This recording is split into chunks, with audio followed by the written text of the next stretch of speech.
Yo, users, what's going on? Robert Warshak here, and we're going to be going over the most popular decks you're going to see in Hearthstone. So when you queue into a ranked game, what are you going to be seeing against that class 95% of the time? Unfortunately, I can't cover every deck you're going to face, but I'll cover what I think and what I see as being the most popular. First things first, the Warrior. We've got the Bomb Warrior coming in with basically what every Warrior is going to be playing right now, or a form of it.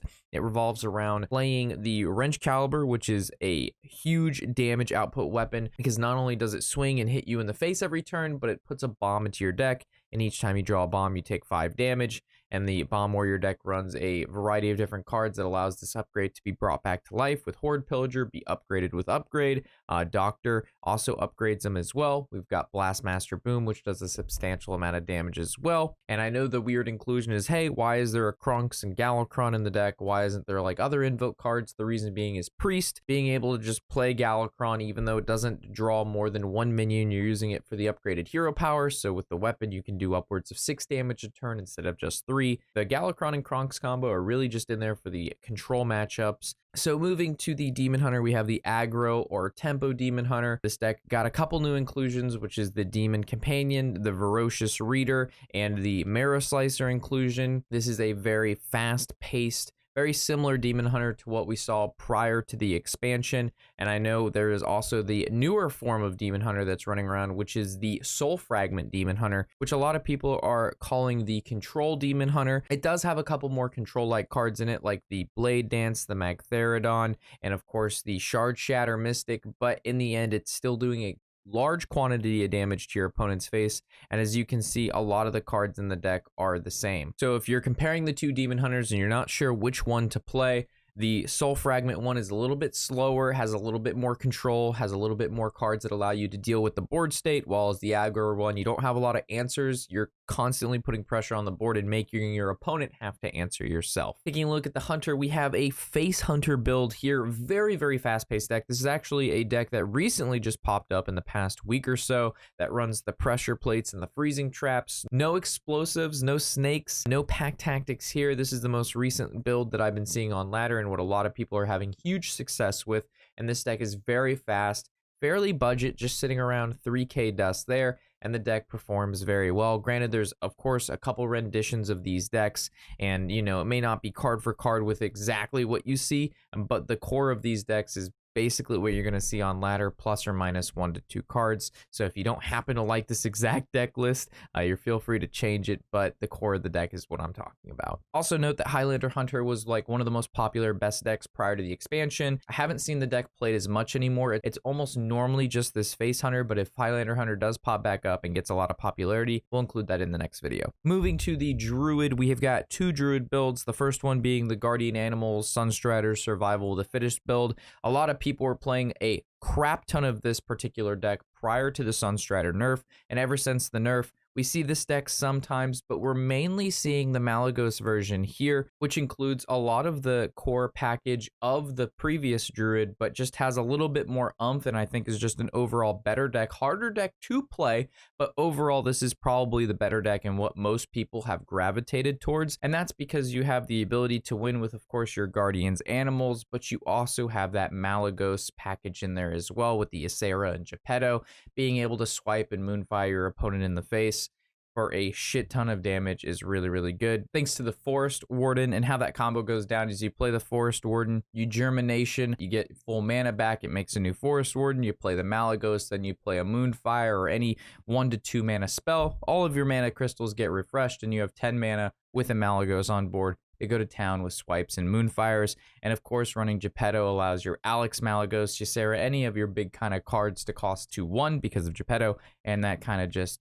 blows out your opponent in 1 to 2 turns. This deck's incredibly powerful if played correctly, but again, one of the harder decks to play right now. Looking at Paladin, of course, we have the pure Libram Paladin, a deck that's been very powerful and played a lot on ladder.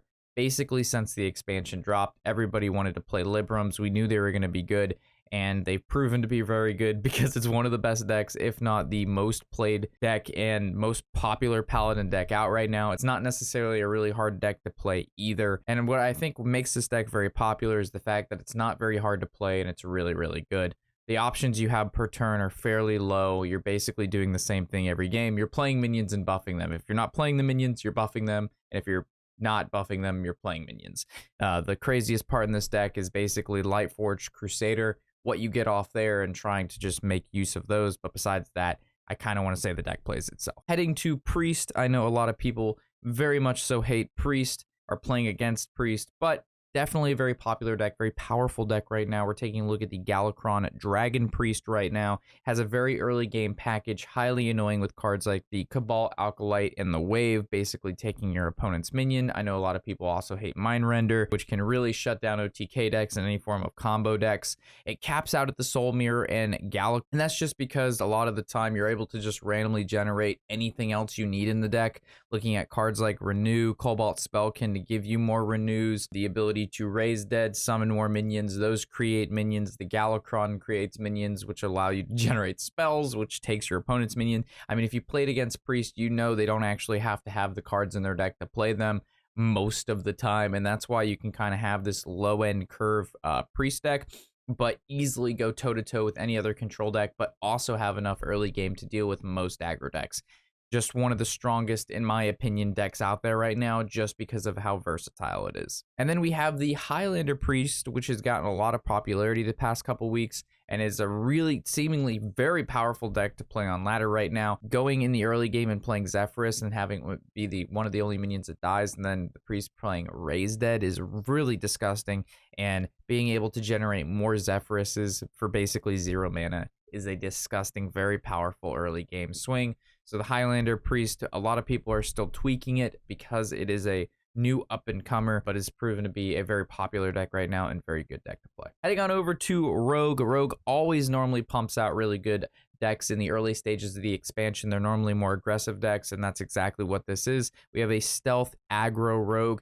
If you haven't seen it on ladder, you're going to very, very soon, because it is extremely popular. It does a crap ton of damage very, very fast, and it just wins. Secret Passage is an incredibly powerful card. It's a 1 mana, basically draw 5 cards for the turn. As we can see, everything in the deck is fairly low mana, so being able to play most of the cards that you get is very, very likely. It has a massive amount of in-hand damage, so we have the Sinister Strikes, we have the Abysses, the Cold Bloods. Anything gets in your way, taunts, you sap it back to their hand. Almost everything has stealth, so your opponent can't interact with it, and then you get the free attack to their face. This is strictly a very aggressive style, no control cards whatsoever. Everything revolves around stealth and dealing as much damage to your opponent as possible each and every turn. And it's very, very good against any sort of slower deck or a deck that has no access to healing. Moving to another form of the aggressive sort of stealth rogue, we have the weapon rogue. As you can see, a lot of these cards are very, very similar. The only real difference is this deck has a little bit more of a late game, and it also has that self-sharpening sword with the Vulpur Steel Dancers to kind of do weapon things instead of just going all face with stealth. It's like half face with stealth, half face with weapon. Heading on over to Mage. Mage is kind of in a weird spot right now, because when the expansion first dropped, we had like multiple renditions of OTK mages running around, very popular. A lot of people was playing it. Then that shifted to like a Highlander mage, and then that kind of disappeared, and now we're seeing a lot of tempo mage. Most of the time when I play against a mage, they're running some form of a tempo mage. I haven't seen a lot of Highlander at all, and I've seen 0 OTK mage the past couple weeks, and I've played a lot. So tempo mage is where mage is at right now, and it revolves around having very explosive turns with Mana Cyclone, a bunch of cheap spells, using Shen in the early game with Sorcerer's Apprentice to be able to combo off. Then it has always the consistent Mana Giant with the Conjurer's Calling play once enough spells have been generated in play. Some people, of course, run Khadgar to make more minions off of the Conjurer's Calling Mana Giant. Some do, some don't.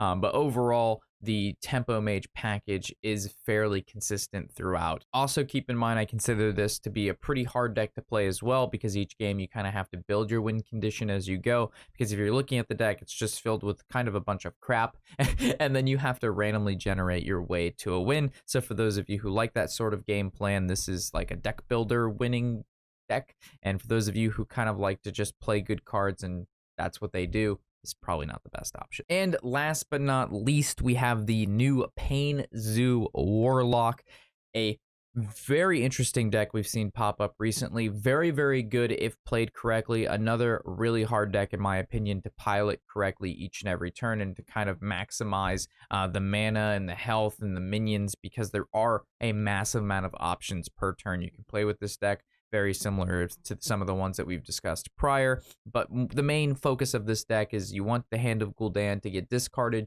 You draw a bunch of cards. While you're drawing cards, Dark Glare is proccing. He's giving you more mana. And then you have minions that make you take damage, which then procs the Vulture, which summons more minions. And as you take damage, your Flesh Giants are discounted. So then you're able to play very cheap 8/8s. And sometimes you get more Flesh Giants than normal because you expired Merchant in them. And then you're playing 3 or 4 Flesh Giants instead of just the natural 2. So this deck just has a lot of capabilities to do a lot of different things, especially filling up the board very early on, drawing a shit ton of cards, and making a bunch of 8/8s. Unfortunately, Shaman just didn't make the cut this video. There's no sort of Shaman deck that I see. It's like, yes, it's going to be this Shaman for sure. I've seen a lot of Quest Shaman, Highlander Shaman, Control Shaman, and they all kind of vary. There's no, one build that really stands out that caught my eye or I see a lot of. And for a popular deck to make this video, it needs to be, when you play against a class, this is what you're seeing a large percentage of the time. And with Shaman, I just can't pin it down. So this is what we have. I happen to leave anything out. If you have any questions, comments, or concerns, or if you like the video, leave a comment, leave a like. Really helps it out on the YouTube algorithm side. This is my first one of these in a while, and I will see you guys in the next video. Of course, I'm Robert Warshak, and happy whatever the hell day it is.